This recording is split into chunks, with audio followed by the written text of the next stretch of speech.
Entonces no podemos seguir diciendo, insistiendo, que bueno, es que si lo pedimos y no vienen no pasa nada. Es que si no lo pides nunca va a pasar. Y nadie está hablando aquí de intervención y de invasión militar. Eso es lo que la izquierda quiere que digamos. La intervención ya está en nuestro país, lo hemos dicho hasta el cansancio. La izquierda es cómplice de esa intervención. Sabemos los grupos que están en Venezuela operando. Guerrilleros, narcotráfico y por supuesto las fuerzas antioccidentales que hemos mencionado. Hezbollah, Hamas, Rusia, China, Irán. Eso sí es una verdadera invasión, sin hablar de la injerencia y la invasión cubana. Silenciosa, por cierto, aunque ya no tanto. Aquí se trata de aplicar fuerza en todos los planos, en inteligencia, policial, sí, militar, como efecto disuasivo, como efecto de incluso de defensa de nuestro territorio, humanitario. Se trata de aplicar toda la fuerza posible. Y después que usted derrota a los criminales, los neutraliza, los sienta y los hace entender que tienen que irse y que están allí, están, digamos, ya arrinconados, es que viene la solución política, nunca antes. O como, si no, va a ocurrir como bien decía nuestra querida amiga Nitu Pérez Osuna recientemente en una entrevista, ir a elecciones con este régimen, que además no son elecciones, significa votar hoy y que te torturen mañana. Porque ese es el gran problema. Pretender que haya elecciones, pretender que haya cambio con el régimen manejando ese proceso de cambio, que era lo que, por cierto, se planteaba el 30 de abril y que fracasó. Podemos decir que quizás por suerte. Así que la verdad es que ya esto no se trata de seguir contando muertos, torturados y perseguidos. Se trata de evitar que haya más. Porque ya hemos tenido demasiado, ya el saldo ha sido muchísimo, ha sido muy alto. Si nos jactamos de decir que 50 países nos reconocen, ¿dónde está nuestro llamado a esos países para que actúen? ¿O es que vamos a esperar el próximo comunicado del Grupo de Lima que se reúne el 6 de agosto? Diciendo lo evidente. Una solución pacífica, política, electoral, etcétera, etcétera, etcétera. Y por supuesto, un comunicado lamentando y repudiando la muerte, el asesinato del capitán, el ataque al joven Rufo. Y de aquí a los que, porque si así empezó julio, no quiero imaginar cómo va a terminar. Imagínense entonces de aquí al 6 de agosto, cuando dirán, por supuesto, lamentar todo lo que ha pasado en Venezuela. Y nos vamos a quedar con eso, y eso va a ser suficiente. Los venezolanos no tienen tiempo, mis estimados oyentes. No hay tiempo. Vayan a ver las colas en los consulados en Caracas. ¿Por qué los países están colocando visas de entrada? Incluso de turista. Porque perciben lo que viene. Y por eso el poder es tan importante ejercerlo, no solo en lo simbólico, sino en lo real. Y todos sabemos que Juan Guaidó tiene el poder porque es el presidente encargado de este país. Y lo hemos apoyado hasta el cansancio. Pero sin distracciones. Sin distracciones y con el objetivo claro que es el norte de la libertad. De lo contrario, mis estimados oyentes, estaremos de nuevo en un terrible laberinto del cual los únicos que van a sufrir son los venezolanos. Como ya lo están haciendo, por cierto. Así que tenemos que reflexionar sobre esto porque se trata del futuro de un país que está agonizando, que ha sido destruido, que tiene 20 años bajo destrucción y del cual sí, los ciudadanos, los que aún tenemos conciencia ciudadana, debemos criticar lo que se hace mal, porque ese es el rol del ciudadano. El servidor público no está para ser complacido, sino para ser exigido. Y hoy quienes tienen la responsabilidad de conducir a Venezuela hacia una transición hacia la libertad, deben ser exigidos por los ciudadanos. De lo contrario, estaremos haciendo lo mismo que el chavismo. Así que esa es la reflexión con la que abro el programa el día de hoy. ¿Qué más vamos a esperar? Usemos nuestra fuerza, usemos los 50 países que nos reconocen, usemos la fuerza interna, usemos la Asamblea Nacional. Dejemos de evadir la responsabilidad, o es que vamos a seguir usando la Asamblea Nacional como una especie de jarrón chino. O el apoyo de los 50 países solamente para comunicados. Y si vamos a llamar a la gente a la calle, que no sea para ir de un punto A a un punto B y decir que todo va a estar bien, o que vamos muy bien y que todo se va a solucionar. Articulemos la fuerza y entendamos que Venezuela debe ser liberada porque es un país secuestrado. De lo contrario, mis estimados oyentes, este país va a terminar muy mal. Bien, seguimos. Carlos. Sí, bueno, justamente lo que comentabas ahora, creo que es importante resaltar, Pedro, de que nos estamos enfrentando a criminales. Y enfrentar criminales quiere decir que no podemos accionar de las mismas formas convencionales en que siempre una democracia, un país, una oposición se enfrenta a un gobierno, sino todo lo contrario. tenemos que emplear distintos mecanismos para nosotros poder buscar cómo alcanzar el poder, que alcanzar el poder a fin de cuentas es restituir la democracia y restituir el hilo constitucional que en Venezuela se perdió desde hace mucho tiempo. Pero estos últimos años ha sido tortuoso para los venezolanos, para la disidencia, porque ya ni siquiera se puede hablar de oposición política.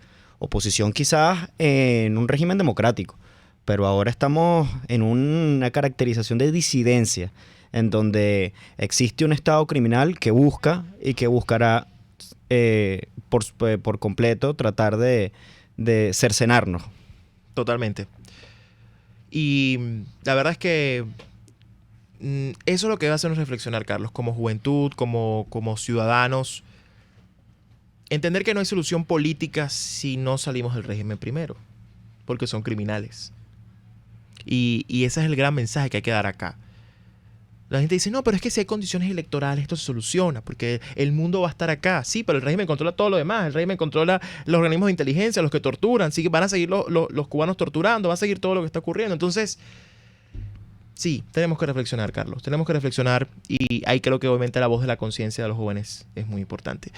Pero además para hablar sobre actualidad y un poco su análisis de lo que ha venido pasando, y yo como siempre digo, la Argentina más venezolana con la que contamos en este país, mi queridísima Antonella Martí, quien está hoy atendiéndonos, porque además queremos preguntarle a ella desde fuera cómo está viendo esto. Antonella además va a ser una invitada recurrente a nuestro programa, no solamente a nivel regional, sino a nivel de su propia percepción, de quienes defendemos la libertad, cómo estamos viendo la lucha por la libertad en Venezuela y todo lo que hemos estado analizando acá, es decir, estas muertes atroces, estas torturas, estos crímenes. ¿Qué hacemos los venezolanos? ¿Y cuál es la ruta al final? ¿Qué le decimos al país? Hola Antonella, bienvenida. Hola querido Pedro, ¿cómo estás? Un gusto Bien. Saludarte de nuevo y como siempre un placer compartir con vos en este espacio. Chévere, aquí está conmigo también Carlos Benucci, dirigente juvenil nacional de Vente Venezuela, coordinador nacional de Vente Joven, quien también te escucha y te saluda. ¿Qué tal, Carlos? Un placer. Antonella, muchísimos saludos. Bueno, Anto, cuéntanos, Pedro, mira, ¿cómo lo ves? adhiero completamente a todas tus palabras. Estuve escuchando hasta recién, desde que comenzaron el programa, y adhiero completamente a tus palabras. Creo que está claro cuál es la manera de salir de esto. Y por supuesto creo que los hechos también hablan por sí mismos, ¿no? Creo que en eso se ha intentado muchas veces el diálogo, se ha intentado muchas veces una elección, y también es cierto lo que vos decís, ¿no? ¿Con quién se dialoga? ¿Con quién se va a elecciones? Creo que eso también es algo para tener en cuenta. Así es. Antonella, ¿cómo está siendo percibido afuera este proceso? Porque obviamente a veces uno como que se puede ensimismar, una vez como que se puede, digamos, llevar esta situación por vivirla intensamente adentro del país, uno a veces puede perder el rumbo o el norte hacia cómo se vea en el exterior. ¿Cómo lo están viendo ustedes? ¿Y Mira, cuál es el mensaje, no? Sí, yo te voy a dar mi percepción sobre esto. Yo creo que el momento más candente de la situación de Venezuela lamentablemente se pasó otra vez, y por supuesto ha sido por los falsos diálogos, por estas falsas maneras de intentar resolver una crisis compleja que no se resuelve en una mesa con narcocriminales, con mafias, una manera de intentar resolver una crisis que no se hace de esa forma. Por supuesto, creo que hoy en día el mundo todavía entiende la complejidad de lo que está pasando en Venezuela, entiende quiénes son los actores que están operando cada vez más. Se está hablando, digamos, de lo que hay, de las mafias que operan dentro del territorio venezolano, ¿no? Por supuesto, la FARC, ELN, Hezbollah, Hamas, el G2 cubano, bueno, todas estas mafias y todos los países que además tienen un interés dentro del territorio venezolano y que además son socios del narcorrégimen, ¿no? Bueno, Irán, Rusia, China, Turquía. Pero creo que, por supuesto, se pasó ese momento candente o caliente del mundo con los ojos y con la mira en Venezuela, ¿no? Lamentablemente esas cosas, las crisis y las situaciones internacionales son así, y si uno no aprovecha la situación y no aprovecha el momento en el que el mundo tiene los ojos puestos en el país donde se está dando esa crisis, ese momento se pasa y tiene que pasar mucho probablemente de vuelta para que se vuelva a prestar esa atención, ¿no? Creo que eso es una oportunidad que se ha desperdiciado, lamentablemente. Sí, Antonella, justamente con esto que estás diciendo, ¿Tú crees que exista posibilidad nuevamente de que el tema Venezuela en términos internacionales, en términos de la región, inclusive entendiendo que es algo muy importante para la región discutir la seguridad internacional de lo que significa que en Venezuela hayan grupos pues, paramilitares y sobre todo de izquierda, ¿no? Entonces, ¿crees tú que existan posibilidades de que el tema nuevamente vuelva a coger vuelo, por lo menos en los organismos interamericanos y en la región como tal? Sí, ¿de qué depende? ¿De qué depende eso, Anto? Sí, yo creo que eso depende de que se tomen las decisiones correctas y que se enderece el rumbo de esta salida de esta grave crisis que están pasando hoy en día, ¿no?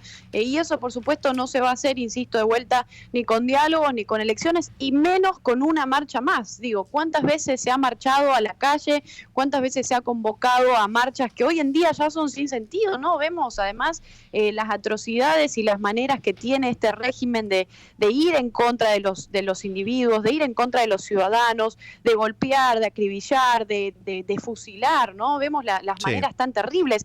Y además que los que convocan a estas marchas lo hacen desde afuera. Y yo creo que en eso los venezolanos ya han tenido experiencia, ¿no? ¿Cuántas marchas se han hecho? ¿Cuántas veces se ha puesto el pecho frente a las balas de esta narcodictadura? ¿Cuántas veces se ha intentado, incluso ¿no? hemos escuchado miserables comentarios como el de Pepe Mujica diciendo que la culpa es de quien se pone frente a la tanqueta, o me imagino que la culpa será de Rufo por haberse colocado frente al oficial que le disparó 52 perdigonazos en la cara, ¿no? Que lo cual es terrible que digan eso, pero yo estoy de acuerdo contigo. Además creo que el tema de la calle en sí mismo no es malo si hubiera estrategia. El problema es que la calle sin estrategia y la calle sin un objetivo claro y la calle sin una conducción que nos diga qué viene, pues obviamente es un llamar a la salto gente al a la vacío. calle porque sí, ¿para qué? A ver, si además nunca no se cuenta lo que se está haciendo ni siquiera en procesos de diálogo. Cuando se dio todo esto, primero era que sí, que no, que sí, que no. Entonces hay una confusión que se está generando y bueno, vemos que evidentemente después de 6 meses no se ha hecho mucho, lamentablemente. Creo que la ruta acá es la ruta de la que vos hablabas al principio, del coraje,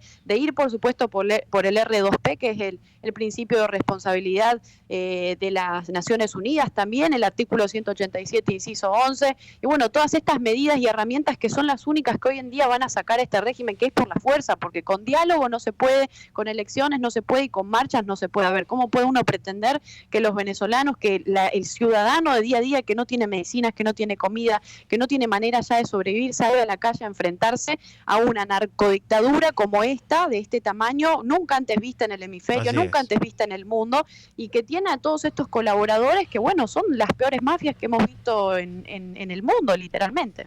Así es.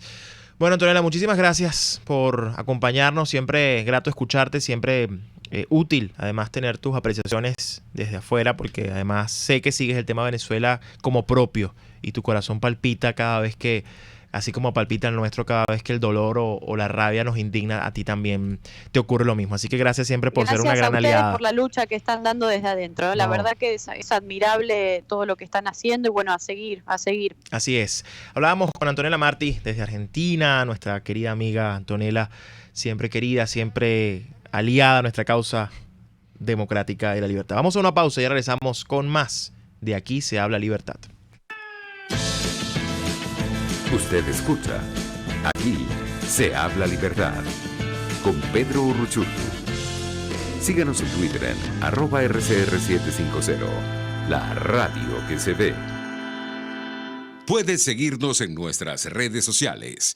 En Twitter, @RCR750, la radio que se ve. ¿Te gusta lo natural? Tu Cocada Express El Paraíso. Allí podrás disfrutar y degustar los beneficios del coco, agua de coco, aceite, helados, dulces y la mejor cocada de Caracas. Con los toppings de tu elección. Estamos en la avenida Páez del Paraíso, frente al Parque Naciones Unidas. Síguenos, @Tu Cocada Express. Tu Cocada Express El Paraíso, como tú la quieras. En el restaurante El Carretón puedes comerte un sabroso pollo a la brasa, una excelente parrilla como tú la pidas, unas deliciosas costillas de cerdo asadas, pero lo que sí no puedes dejar de disfrutar después de ese sabroso banquete es el delicioso y tradicional quesillo de la casa. Acércate con tu familia o amigos al Carretón, en la urbanización Santa Mónica, Avenida Teresa de la Parra. Restaurante El Carretón, sazón y tradición. RCR 750 AM, porque lo bueno une.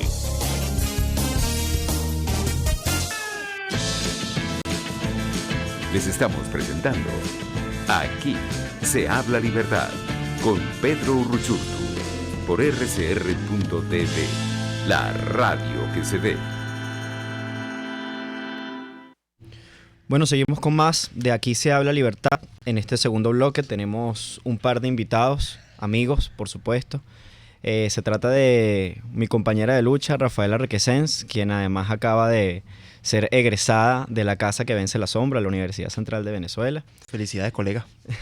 Rafaela fue expresidenta de la Federación de Centros Universitarios en la gestión saliente, en donde además compartimos una gestión bastante dura en la Federación de Centros.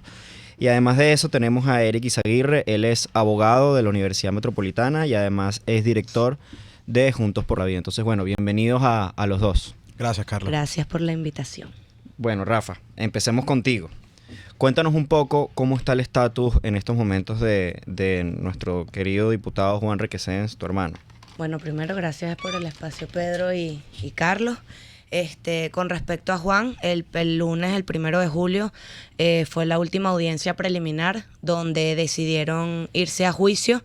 No tenemos todavía fecha del inicio del juicio, pero bueno, sabemos cómo actúa el régimen en cuanto a todos los presos políticos que ya están en un proceso de juicio y ni siquiera ha dado inicio o dura años. No tenemos mayor información. Lo único que sabemos es que la juez Carol Padilla, que es la que está llevando la causa no solo de Juan, sino de 17 imputados injustamente en esto, obvió todo lo que hablaron los abogados, la defensa, todo lo que presentaron para demostrar que estas personas eran inocentes, que Juan, mi hermano, es inocente, y dejó todos los delitos desde un principio que ya les había imputado a cada uno de ellos. Hasta ahora ya pues no tenemos información de cuándo podría iniciar este juicio, pero bueno, con la mayor convicción y la mayor fuerza de que Juan y todos van a salir, que sabemos que queda poco tiempo, pero que parte también de la lucha de cada uno de los venezolanos. Sí, Rafaela, cuéntame una cosa, a nivel personal, debe ser muy difícil y muy duro tener, bueno, un hermano que es diputado de la Asamblea Nacional y ahora es preso político, ¿no? Quiero preguntarte a nivel personal, ¿cómo te sientes tú? ¿Cómo se siente tu familia, tu padre? ¿Cómo se sienten los ánimos en la casa? Es fuerte. Ahorita creo que de un tiempo para acá es cuando me hacen esa pregunta y he dejado de llorar, sinceramente. Ya uno va haciendo la coraza, pero hay algo muy importante y es que aun cuando uno lucha por los presos políticos, uno entiende realmente qué es lo que es ser familiar de un preso político cuando uno lo vive en carne propia. Ha sido muy difícil, los primeros meses fueron bastante fuertes al no saber de él, al tener a una sobrina que es la mayor y es la que sabe que su papá no está, preguntando dónde está mi papá, por qué no está mi papá, por qué no me manda videos, tener una mamá, bueno, que al final es mi hermano y me duele, pero el dolor que pueda sentir una madre es algo que no se va a comparar con nada. Saber que tuvo que dejar su trabajo, que es profesora, que le gusta lo que hacía para poder dedicarse al 100% a las necesidades de Juan. Mi papá también tuvo que dejar lo que amaba, que es atender a las personas, es médico, y dejar eso a un lado por los primeros meses para poder también dedicarse a alzar la voz por Juan. Y en cuanto a mí, pues bueno, es mi único hermano, mi hermano mayor, el que ha aprendido de sus errores, el que me ha enseñado y me ha encaminado en lo que hoy soy. Ha sido difícil, ha sido una vuelta que nunca me esperé, porque me tocó asumir otro rol en la familia. Ya no es Rafaela la hermana menor, ahora es Rafaela la que está presente y la que tiene que dar la cara por la familia, la que tiene que ocupar otros espacios debido a la ausencia de Juan. Ha sido difícil, pero bueno, uno lo tiene que llevar de la mejor manera y, como dice él, sin rendirse. Gracias, Rafaela, por estar acá, por acompañarnos. Igual, Eric, bienvenidos a este espacio Gracias, Pedro. que además es permanente. O sea, es un espacio que vamos a dejar siempre para que los jóvenes puedan aquí hablar y conversar. Rafaela, quería preguntarte, se generó mucha expectativa con la visita de la alta comisionada a los derechos humanos, Michelle Bachelet. Se decía horas previas a su llegada que probablemente iba a haber una liberación de presos políticos, un poco el régimen dando señales de buena fe que claramente no existe en los criminales, pero que algunos se aferraron a que eso podía ocurrir. Luego no pasó, al contrario, creo que más bien el régimen avanzó incluso con Bachelet estando acá, no les importó. Se espera que el día de mañana se presente el informe de esa visita. Mañana 5 de julio debería hacerlo desde Ginebra, la entrega del informe. En primer lugar, quería comentarte, pues, si ustedes tuvieron la oportunidad de interactuar con Bachelet sobre este caso, si ella mostró algún tipo, digamos, de interés en este caso, y si además, bueno, ustedes esperan que este informe permita o conduzca a lo que debería ser la libertad no solamente de Juan, sino de todos los presos políticos que además sabemos que están siendo torturados y duramente atacados por el régimen, dentro de lo que además ha sido una estrategia de puerta giratoria, ¿no? Que viene además desde la llegada del señor Zapatero, en la que sacan a unos y meten a otros, y pues es el permanente ciclo de este régimen, ¿no? Entonces quería saber un poco tus impresiones sobre esa visita y qué esperas de ese informe mañana. Bueno, en la visita tuvimos la oportunidad, no solo nosotros, sino los familiares de las víctimas que fueron asesinadas en protesta por el FAES, la OLP, las familiares de los presos políticos, a tener un espacio para poder hablar de diferentes casos en los cuales mi papá fue quien llevó la voz de mi hermano. Ya nosotros habíamos tenido la oportunidad de reunirnos con el grupo que meses atrás vino de parte de la alta comisionada. En marzo, correcto. Y que hoy hay 2 personas de su equipo que se quedan aquí. Ya habíamos tenido la reunión de presentarles todo cómo fue en la parte jurídica, y cuando hablamos con ella yo creo que fue algo muy directo. Yo creo que ella no está ahora en este espacio y llegando a Venezuela en este punto por mera casualidad. Yo creo que es una causalidad, y más ella que sabe qué es lo que es tener a un familiar preso político, que ella fue víctima también de lo que hoy los venezolanos vivimos. Por lo tanto, bueno, los resultados que tuvimos de ese espacio de quizás de conversación o de presentarle los casos, yo creo que fue muy positivo. Pudo llevarse ella de primera mano, y no que alguien se lo cuente, sino que los familiares le cuenten cómo ha sido esta vivencia de tener a alguien como preso político, no solo Juan, sino también los familiares de los policías metropolitanos que tienen 16 años presos, y ella ya lo escuchó de primera mano, vio a esos familiares llorar y escuchó cuál es la situación actual. Espero, aun cuando pues las posiciones de la alta comisionada en cuanto al apoyo del régimen han sido bastante abiertas, esperemos pues que no voltee la vista a lo que son los derechos humanos. Para mañana espero que no se olvide nada y no se omita nada. O sea, al final es una persona, como lo dije, sabe que es un preso político. Su papá fue torturado por una dictadura donde perdió la vida, donde a punta de tortura fue asesinado, así como muchos han sido asesinados aquí en este régimen, y esperemos pues que el resultado mañana sea positivo, aun cuando sé que el régimen ha metido presión para que muchísimas cosas se obvíen, o incluso para que el informe no sea como tiene que ser. Pero hay que tener muchísima mente positiva de que mañana los resultados de este informe van a ser muy positivos en cuanto a la situación de Venezuela.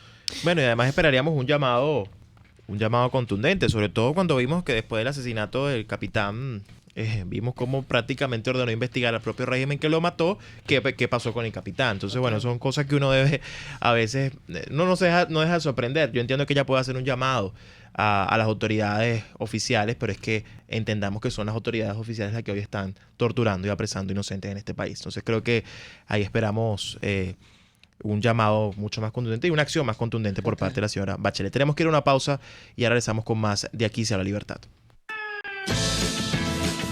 Usted escucha Aquí se habla libertad con Pedro Urruchurtu. Síganos en Twitter en @RCR750, la radio que se ve. Puede seguir nuestra programación a través de rcr.tv, la radio que se ve. Informe RCR presenta titulares. Conferencia Episcopal Venezolana responsabiliza al gobierno de violaciones de derechos humanos. El diputado William Dávila, integrante de la Comisión de Política Exterior de la Asamblea Nacional, afirmó que era de esperarse que Nicolás Maduro incumpliera las promesas que en materia de derechos humanos le hizo a Michelle Bachelet. Esta es una dictadura. Ninguna dictadura es abierta a las evaluaciones y análisis de los organismos de derechos humanos, porque aquí no se promueven los derechos humanos, aquí no se garantizan los derechos humanos. Ojalá pues que este informe previsto para mañana de la alta comisionada de los derechos humanos registre realmente lo que aquí está sucediendo. Ya lo hizo en una primera oportunidad, ahora es un informe escrito y ponga de manera contundente en sus conclusiones esta realidad que estamos viviendo, que ahora pues ni siquiera sus dos oficiales que dejó aquí precisamente para recabar, como ella misma señaló, que era para monitorear la situación de los derechos humanos en Venezuela, pues ya registre esta violación de esta situación, que es sumamente grave, porque significa que esta dictadura, obviamente como toda dictadura, no va a promover ni el respeto ni la garantía de los derechos humanos en Venezuela. Eso es sumamente grave. Eso pone una vez más en evidencia el carácter fraudulento, fallido, fascista, dictatorial, antiderechos humanos que nos está en este momento rigiendo aquí en Venezuela con la usurpación de Nicolás Maduro. Mal tiempo seguirá presente en las próximas horas en gran parte del territorio nacional. En internacionales, en Hong Kong, detienen a 15 personas por protestas y el asalto al Parlamento. El Papa Francisco recibió hoy en su despacho del Vaticano al presidente de Rusia, Vladimir Putin. Y en los deportes, Aníbal Sánchez y Eliezer Hernández protagonizan esta noche duelo de lanzadores criollos en las Grandes Ligas. A esta hora les narró Jackson Vargas. Continúe escuchando. Aquí se habla libertad.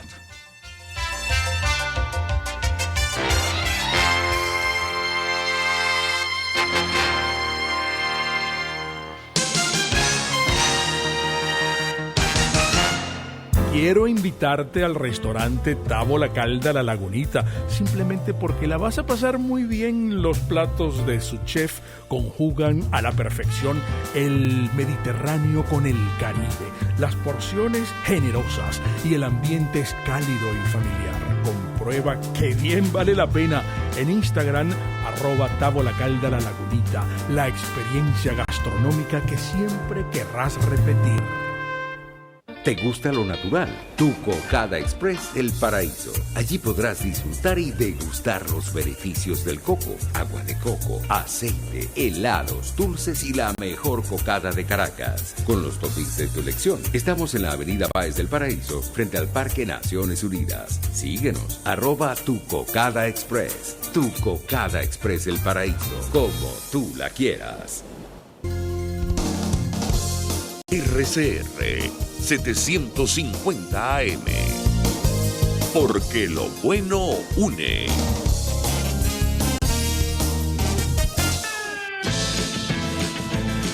Les estamos presentando Aquí se habla libertad con Pedro Urruchurtu por rcr.tv, la radio que se ve. Bueno, iniciamos en este tercer bloque en Aquí se habla libertad. En nuestros invitados el día de hoy, Rafael Arrequesens y Eric Izaguirre, ambos ex compañeros del movimiento estudiantil. Hoy por hoy siguen siendo ambos dirigentes políticos.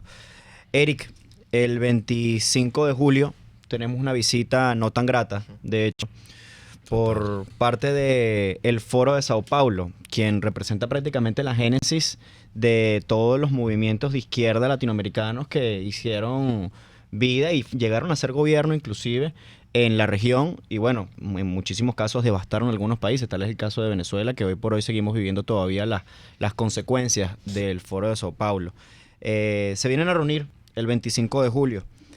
¿Cómo crees tú, Eric, que la sociedad venezolana y sobre todo la juventud venezolana tenga que reaccionar referente a la venida de estos grupos de izquierda de la región? Bueno, Carlos, primero que nada, gracias por la invitación a este programa. al igual Pedro. Tenemos una visita, como lo mencionaste, no tan grata. Yo creo que hoy la juventud tiene una postura clara y firme que tiene que fijar referente a esta visita, porque es importante saber a qué se refieren cuando decimos que viene el Foro de Sao Paulo. No es simplemente un mito, no es una reunión de grupos de izquierda o de partidos a nivel latinoamericano. O sea, estamos hablando de un grupo que se planteó en algún momento cómo llegar al poder. O sea, grupos paramilitares, grupos que estaban vinculados con el narcotráfico, grupos que están vinculados con los movimientos de izquierda subversivos y radicales dentro de nuestra región, y que se pusieron de acuerdo para entender cómo iban a utilizar las reglas de la democracia para poder llegar al poder. Y esos fueron los puntos medulares dentro de esas discusiones.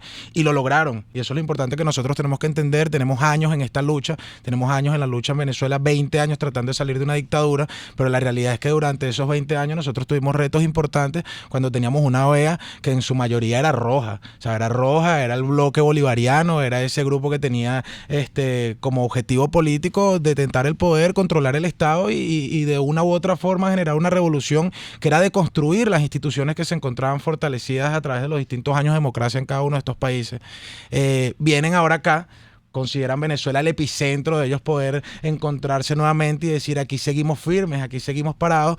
No es casual que la última reunión que se realizó del Foro de Sao Paulo fue en Cuba. O sea, tenemos que entender que son personas, son grupos políticos de una u otra forma que apoyan este régimen y apoyan los autoritarismos. O sea, nosotros podemos ver lo que sucedió en Argentina. Argentina viene saliendo de una profunda crisis económica producto a las políticas de gestión de estos que llegaron al poder. Y sin duda alguna, bueno, nosotros como jóvenes tenemos la responsabilidad de rechazar profundamente y contundentemente la presencia de estos grupos que se han encargado de destruir una región entera. Yo rescato lo que tú decías, Eric, con el tema de que no es cualquier cosa que venga al Foro de Sao Paulo. El Foro de Sao Paulo, hay que recordar que en su mejor momento tuvo 14 gobiernos consecutivamente en el poder, ¿okay? En simultáneo además, muchos de ellos reelectos. 14 gobiernos, o sea, 14 jefes de Estado, 14 fuentes de recursos que comenzaron con Hugo Chávez en el 98. Pero no es poca cosa hablar de 14 gobiernos simultáneamente en la región, ¿no? Y fuera de la región también, porque incluso en Grecia lo intentaron, es decir, tuvieron un alcance incluso más allá.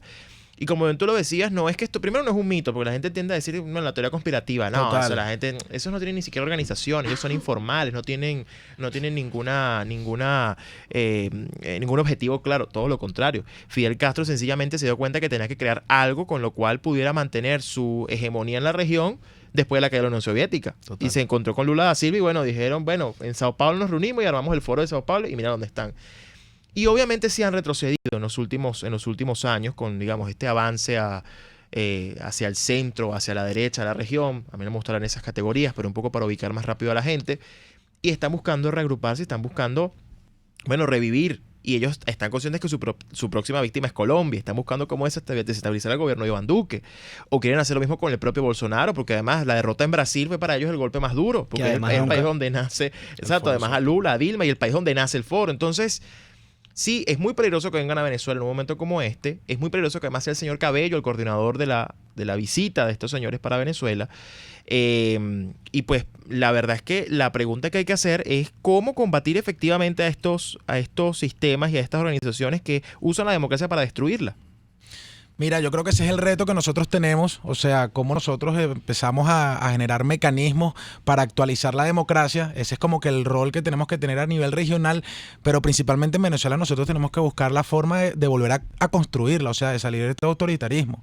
Es una realidad que vienen a una Venezuela devastada, y a mí me gusta mencionar la comparación de esto como lo que fue recientemente la invitación del CLAE, o sea, el Congreso Latinoamericano y del Caribe de supuestos estudiantes. Que pasó por debajo de la mesa. Pasó por debajo de la mesa. Pero ¿qué es lo que significa? Tienen un ataque constante contra Venezuela porque de una u otra forma necesitan restregarle al pueblo venezolano, a la juventud venezolana, quienes tenemos una lucha democrática, de que ellos todavía siguen firmes y tienen las manos metidas dentro de Venezuela. Yo creo que es un momento donde los partidos políticos tienen que tomar posturas firmes, donde los grupos, los distintos movimientos políticos y sociales de la región tienen que pronunciarse contra esto, y nosotros tenemos que hacer que este tipo de información sea una información mucho más potable y que la gente sepa a qué nosotros nos referimos cuando hablamos del Foro de Sao Paulo, a qué nos referimos cuando hablamos del proyecto de poder de los que terminaron llamándose un movimiento bolivariano, que terminaron devastando las instituciones democráticas en nuestra región, y cómo los ejemplos en otros países fueron efectivos hasta el punto en que, bueno, que en Brasil se logró generar un freno a través de las instituciones, pero no es mentira que tenían una alta popularidad, no es mentira que estuvieron involucrados en distintos casos de corrupción a nivel regional, como lo es el caso de Odebrecht. No es mentira, y cosas que tenemos que preguntarnos en este momento: ¿quién está financiando el Foro de Sao Paulo? O sea, ¿quiénes son los grupos financieros que permiten que el Foro de Sao Paulo venga a Venezuela? Porque el dinero, hoteles, aviones, o sea, movilización, capacidad de operación, claro. La capacidad de operación. En pleno momento de crisis humanitaria. Además, o sea, sabemos que esto probablemente será dinero oscuro. El Foro de Sao Paulo termina trabajando como un cártel más. Es un cartel, ¿no? Yo creo que eso es importante que nosotros lo resaltemos. Un cartel que se encuentra en un momento Venezuela, digámoslo de una forma muy coloquial, era el sustento, era el padre que entregaba los recursos al Foro de Sao Paulo para que hicieran políticas públicas a lo interno, para que generaran el populismo. Pero hoy por hoy Venezuela está en una profunda crisis. O sea, ¿qué es lo que lo está financiando? Son preguntas que tenemos que hacernos. El narcotráfico, los banqueros, o sea, el dinero mal habido que se encuentra dentro de la región, el terrorismo. O sea, esos son los debates que se tienen que generar hoy por hoy, porque sin duda algunos sabemos con qué grupos se encuentran vinculados. Sí, justamente presumo que esta línea del Foro de Sao Paulo y las consideraciones ideológicas que ellos, bueno, en efecto tienen, antiimperialistas, anti-Estados Unidos específicamente, ¿no? También van a tratar de instaurar y legitimar lo que vendría siendo todo este proceso de diálogo que se ha venido gestando anteriormente, ¿no? Y van a tratar de que como comunidad internacional, específicamente de izquierda de la región como tal, bueno, tratar de posicionar y ver con buenos ojos de forma positiva lo que vino siendo estos mismos diálogos que han pasado, en vista de que, bueno, rechazan una posible injerencia de los Estados Unidos, rechazan cualquier tipo de política que tenga que ver por parte del gobierno. Sí, le van a servir, Trump, ¿no? le van a servir al discurso del prodiálogo, que es falso diálogo, lo hemos dicho, pero bueno, que van a decir que en Venezuela se quiere hacer un golpe de Estado, el mismo discurso de siempre, pero que al final, digamos, más allá del objetivo público que tenga esta reunión del Foro de Sao Paulo, realmente lo que ellos están buscando es reagruparse en la región. Total. Y qué mejor que hacerlo en Venezuela. Yo aquí tengo una frase de Fidel Castro a propósito del Foro de Sao Paulo, que yo creo que hay que leerla para entender cómo operan las mentes criminales de estos señores que vienen a Venezuela y que además hoy usurpan el poder en nuestro país. Aquí nuestros hombres saben que dando la vida sirven a su casa. El ideal es una forma superior de vida en la que la muerte individual no cuenta. Eso lo decía Fidel Castro. Esa es la mentalidad del criminal. Sí, sí. Es una lógica psicópata. Es una lógica psicópata. O sea, y eso es importante que nosotros lo entendamos. Hoy por hoy, en la lucha que nosotros estamos librando, tomando en consideración el tema que estamos hablando de lo que vendría siendo el diálogo, yo sí creo profundamente que en la política nosotros tenemos que buscar los mecanismos de conversar, de entendernos, de dialogar, en el sentido de que nosotros tenemos que buscar los mecanismos de entendimiento, porque bueno, de eso se trata la política. Pero la diferencia es que estos tipos no son políticos. Estos tipos son psicópatas que entienden la política y se manejan dentro de la política, pero tienen una lógica profundamente criminal, en donde mira lo claro que nosotros tenemos, que cuando viene Michelle Bachelet, liberan presos políticos, generan la promesa que se iba a liberar posterior a su visita y luego que saliera el informe. O sea, ellos mismos están reconociendo que los presos políticos son piezas rehenes de negociación, son sus rehenes. Así es. O sea, y nosotros tenemos que alzar nuestras voces en la comunidad internacional para que el mundo entienda que nuestros presos políticos son piezas que ellos utilizan para generar oxígeno o para generar condiciones para inclusive sentar a quienes hoy por hoy dirigen la política nacional, sentarlos en una mesa extorsionándolos. Es como que, o sea, como nosotros lo estamos hablando, nosotros somos hermanos de lucha. O sea, imagínate el hecho de tener a un hermano que se encuentra secuestrado y quien lo tiene secuestrado te dice, bueno, vamos a sentarnos en una mesa para hablar de liberaciones. O sea, de un lado podemos entender una postura loable y razonable, pero por el otro lado hay que entender que hay una estructura mental psicópata, criminal, que lo que está buscando es quebrarnos por todos lados. Y que juega con los humanos, juega con la vida humana, juega con, digamos, con la dignidad del ser humano. Y es lo que hemos dicho. Sí, hay que conversar, pero es que primero hay que derrotar a los criminales y luego nos sentamos a hablar de soluciones políticas, no antes. Porque es que si no corremos el riesgo de que los criminales se sigan burlando de nosotros. Como está sucediendo ahora. Así es. Sí, eso me hace querer preguntarle a Rafaela. Rafaela, ¿tú crees de alguna forma, y para responder en el próximo bloque, ¿tú crees que de alguna forma, por medio de negociaciones, de transacciones que se puedan estar dando en una mesa de negociación, exista la posibilidad de que tu hermano y que otros dirigentes políticos, caso de los diputados que están secuestrados por el régimen, puedan llegar a salir a libertad, entre comillas, entendiendo que este régimen nunca te va a otorgar las libertades completas como bien son dadas en una democracia, en una república. Vamos entonces a un corte y luego seguimos con más de Aquí se habla libertad. Usted escucha Aquí se habla libertad con Pedro Urruchurtu. Síganos en Twitter en @RCR750, la radio que se ve. Sintonícenos a través de Periscope, @RCR750, la radio que se ve. ¿Te imaginas unos deliciosos y súper cremosos helados libres de azúcar, libres de lácteos, libres de huevos, libres de gluten, libres de culpas? Te lo tengo. Heladería Vegan Fruit lo hizo posible y aptos para todo tipo de personas. Los heladitos Vegan Fruit los encuentras en los mejores supermercados y tiendas de delicateces. Síguelos en las redes, @heladería Vegan Fruit. Amor vegano y cremoso. En el restaurante El Carretón puedes saborear y disfrutar las exquisitas parrillas El Carretón de lomito, punta trasera y la especial. Acompáñalas con frescas ensaladas, yuca, hallaquitas o cachapa de hoja. Date el gusto, ya que también ofrecen los mejores cortes en carne de primera calidad. Refréscate en El Carretón, en la avenida Teresa de la Parra, urbanización Santa Mónica. Restaurante El Carretón, sazón y tradición. RCR 750 AM, porque lo bueno une. Les estamos presentando Aquí se habla libertad con Pedro Urruchurtu por rcr.tv, la radio que se ve. Aquí se habla libertad con Pedro Urruchurtu y mi persona, Carlos Benucci. Tenemos de invitados a Rafaela Requesens y Eric Izaguirre. Rafaela, te preguntaba anteriormente si tú piensas que de alguna forma, por medio de negociaciones políticas de que el régimen pueda tener con algunos actores de la oposición, encargados el presidente encargado Juan Guaidó, pudieras conseguir la libertad de tu hermano a partir de ello, y eso significaría ¿qué? ¿Una libertad a medias? ¿Una libertad esperada? Mira, aun cuando es mi hermano y uno haría lo que sea para poder ver en libertad ni siquiera plena, porque uno ni siquiera es libre aun cuando esté fuera de una celda. Correcto. Si hay algo que me ha enseñado mi papá y mi hermano es que no podemos vender nuestros valores y principios. Y Juan fue muy claro con respecto a su secuestro y dijo que por él no podíamos doblegarnos de esa manera. Mi papá también fue muy claro. Si ahorita hay o no ese espacio de negociación lo desconozco totalmente, pero yo al final no iba a sonar muy duro y quizás eso cause muchísimas críticas, pero yo no puedo negociar a alguien que simplemente salió a la calle a alzar la voz y buscar la democracia y la libertad.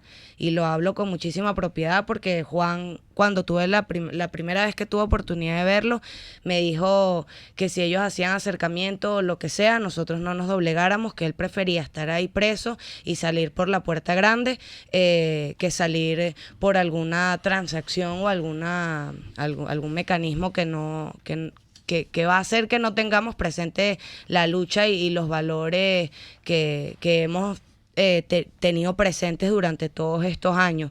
Y es difícil porque obviamente no es un número, tiene cara, tiene rostro y cualquier persona daría lo que fuese para poder sacar al suyo de ahí, pero hemos entendido la lucha de esta manera y uno no se puede doblegar ante estas personas que al final quieren tener el control mental de uno y a través de estas opciones quieren controlarlo a uno, quieren decirle a uno, mira, salen aquí pero se tienen que sentar, entonces eso es también legitimarlo y eso al final echaría para atrás toda la lucha que ha tenido Juan. Uno va a seguir haciendo todo lo que esté a su alcance, pero al final sabemos que esto no es algo jurídico, que esto no es algo legal, que él va a salir así como entró ahí por un tema político, como una ficha de negociación. Pero por lo menos con la familia Requesens no se van a sentar a condicionarnos una salida de Juan, de mi hermano. Muchísimas gracias. Bueno, tenemos que, rapidito, 30 segundos entre los dos, unas palabras finales para el programa del día de hoy. Bueno, no. Eric. primero que nada, gracias por la oportunidad de estar acá el día de hoy. Los temas que tocamos me parecen profundamente interesantes. Hay que fortalecer el tema del Foro de Sao Paulo y advertir a los venezolanos sobre lo que está sucediendo realmente y las implicaciones que esto tiene y cómo nosotros como movimiento político, como alternativa política, como luchadores por la libertad, tenemos que hacerle entender al mundo que Venezuela necesita ya en este momento un apoyo para poder salir de la dictadura. Pedro, muchísimas gracias por este espacio, muchísimas gracias a nuestros queridos invitados, amigos de la casa, por supuesto. Y sí, en efecto coincido con Eric, coincido que hay que formar a todos nuestros jóvenes para que sepan que hoy por hoy prácticamente el némesis de la democracia de la región viene a establecerse el 25 de julio acá en Venezuela y que no nos podemos quedar de brazos cruzados. Así es, gracias a todos por estar acá, Rafaela, Eric, Carlos, Gracias este espacio siempre es para ustedes. Y pues, reflexión final, muy rápida. El poder hay que ejercerlo. Y esto se lo hago llegar a quien hoy tiene la enorme responsabilidad de conducir los destinos de este país hacia su libertad. El poder es para ejercerlo. Y precisamente hay mucho por usar. La fuerza ciudadana, la fuerza internacional, llame a los países que lo apoyan, convoque a la gente de verdad para un objetivo de liberación del país, un país que es de rehenes, un país secuestrado. Aprovecha la fuerza institucional de la Asamblea Nacional para hacer lo que hay que hacer y haga eso en lugar de sentarse en una mesa con criminales en la cual tiene que escoger con cuál criminal se va a sentar para ver a cuál perdona cuando en realidad ellos tienen que ir a la justicia. Y la única mesa en la que hay que sentarse es la mesa en la que sí hay una solución política después de la derrota criminal, no antes. No prefiera sentarse con los criminales antes de buscar liberar a Venezuela porque si no, usted también va a terminar siendo víctima de esos criminales. Así que nos despedimos, gracias por escucharnos como todos los jueves en Aquí se habla libertad. Nos escuchamos la próxima semana. Chao, chao. RCR presentó Aquí se habla libertad con Pedro Urruchurtu.